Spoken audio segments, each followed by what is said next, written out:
What's up, everyone? Welcome to another riveting edition of Be.More. That's where we try to get you to level up so that you are smarter, better, wiser, just more with your video and live stream and everything, really. But let's stick to video and live stream for this one. And guess what? I am the gift that keeps on giving again. Merry Christmas, Happy Hanukkah, Happy Kwanzaa, Happy Holidays. I have another guest for you, a gift for you before the holiday or during the holiday season.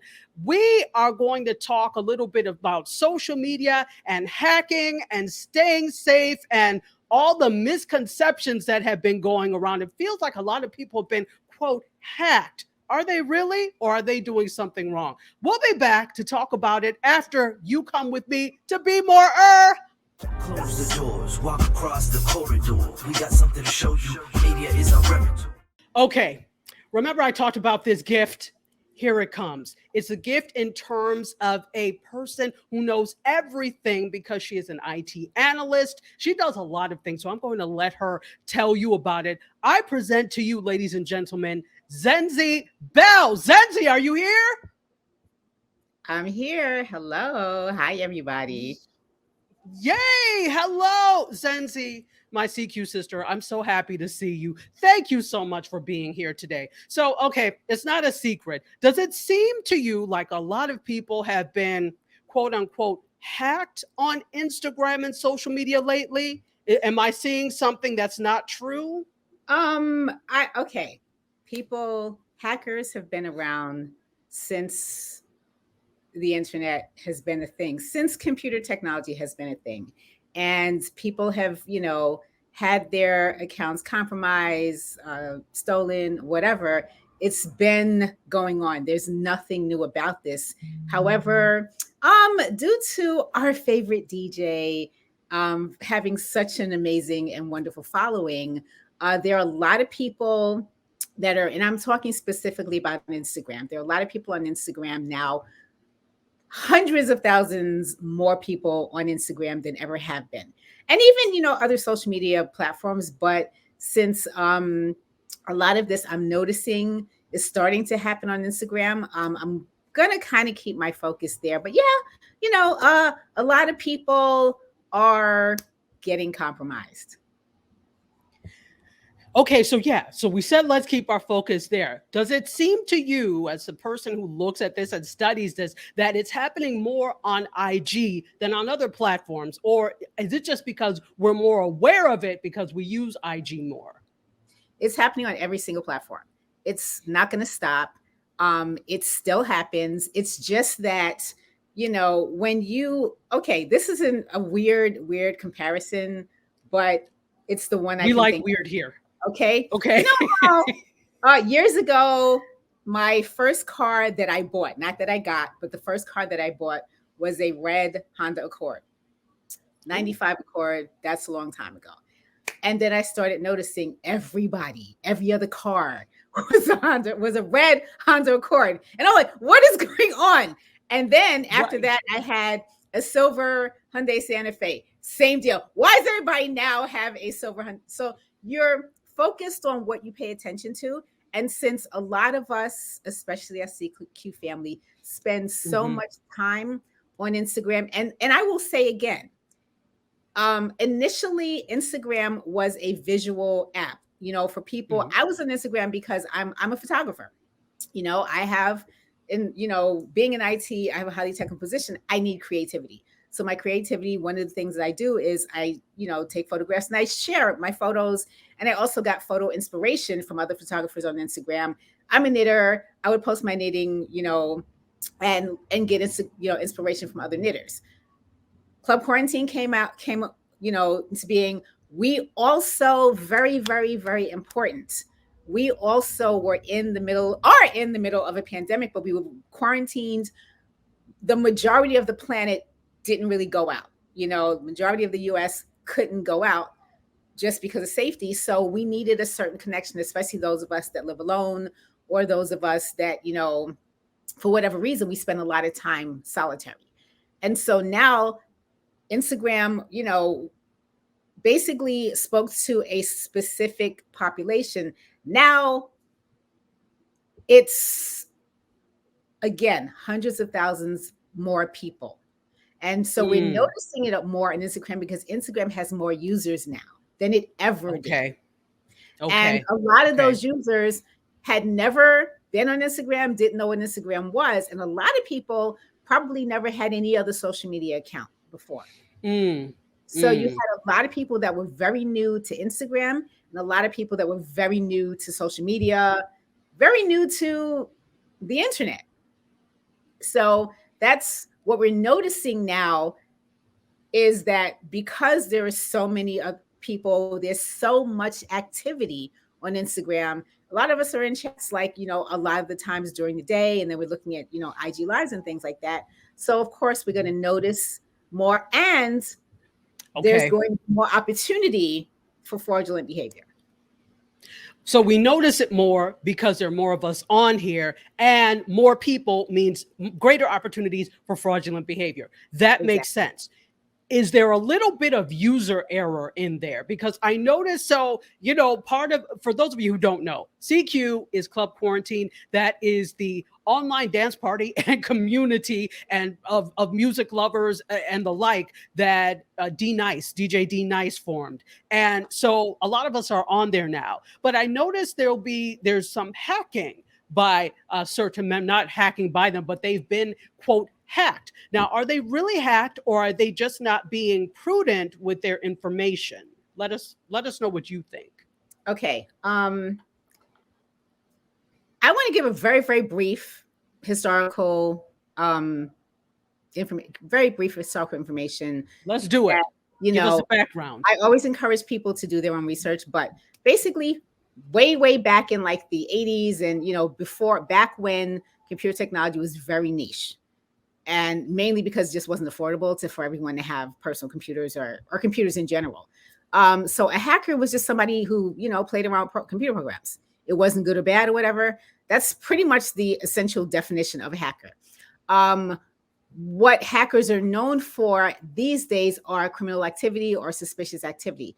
That said, in these situations, the vast majority of the time, there is user error, and this is not putting blame on anyone. It is not, saying that you did something bad or whatever. It's just that hacking, someone can get a hold of someone's account, or someone can, there's a way of getting a hold of someone's account. However, that person has to have the information to get a hold of someone's account. So that means that the user generally gave away too much information or made it way too easy for the hacker to access that information. Okay. So, for example, there in the world of email, right? You may get a fraudulent email that will ask you to enter in order to unlock something. Your account has been locked. You need to put in XYZ information to unlock it, and it may look like a legitimate email, but it's not. Correct? I think that's called phishing. Is that right? Yes. Okay. Okay. Yeah. All right. So All right. people will send an email, and it's phishing, spoofing, whatever you want to call it. But there are ways to make an email address kind of sort of look like it came from a legitimate company, because no one's looking at the actual address. They're looking at the from line. And so the from line can say like Amazon, but when you look at the actual email address, ain't no Amazon in there nowhere. Or the word Amazon is somewhere in the, email address and the domain or whatever, but it's not coming from Amazon. So the phisher pretends to be someone from a different, from a legitimate company. And so you either get that email or you get that, DM or whatever. That's just the beginning. The main part that causes the problem is the email or the DM or the text message contains a link. Click here for more information, or download this. And that's when the problem starts, because the recipient of that email thought, hey, that was Amazon. Obviously, they need some information from me. So I'll click on the link. Or let me see what they're talking about. I'll click on the link. That's Okay. the worst part. Just getting a message, just reading a DM, just reading an email is not going to do anything. Just opening an email is not going to do anything. You have to take that extra action to either click on the link or, you know, if someone's asking you for information, you write back and say, oh, hey, here's my address. Here's my phone number. Here's my birthday. You know, that sort of thing.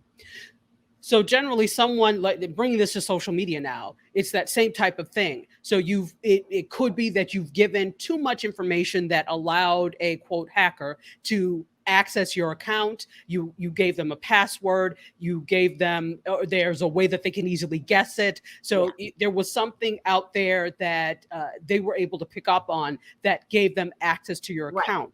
Is there, and there's is there software? Sorry, go ahead. There's one more thing I didn't mention, but you alluded to it. You had an easy password and somebody just guessed it. Actually, no, it's not someone just guessed it.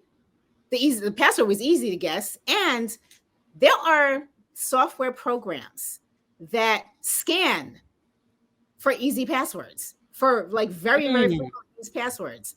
And they find that password to your account because it was easy. Because, you know, even with, now there are the big companies will not let you do that. They have guidelines and all this stuff, you know, basically, no, you can't. And they'll tell you like, this is not a secure password or whatever. But, you know, some people are still able to use weird, like, don't use any names. Don't use your kids' birthdays. Don't use something that's so easy to guess. Don't use, you know, just numbers or just letters, or, you know, you have to be really, really smart and also change your passwords frequently. Lastly, I know it's difficult. Don't use the same password for all of your accounts.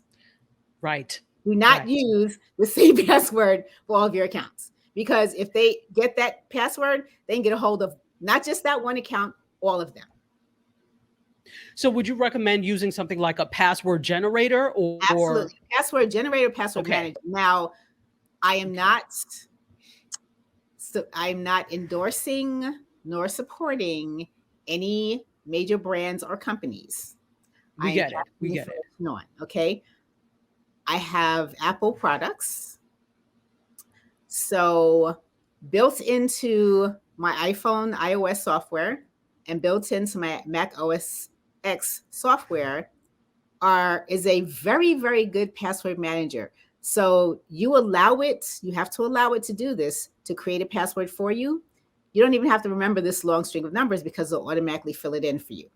I will tell you, Apple has amazing security to the point where if I lose my phone, it's basically a paperweight.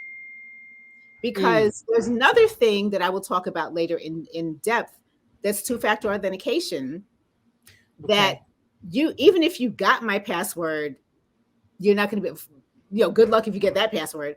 You're not going to just easily be able to go in there and get any information. So, you know, Apple has that on lock because it creates this long string of passwords, a long, you know, string password that is very, very difficult to guess. And also it will automatically fill it in for you. And most legitimate companies will tell you every 30 days, change your password, change your password, change your password. So I have a different password for all of my accounts, but I don't have to memorize it. Now, password managers, I strongly, even, you know, I do use, you know, Apple products for home and work, strongly recommend using a password manager. We use a password manager at the job.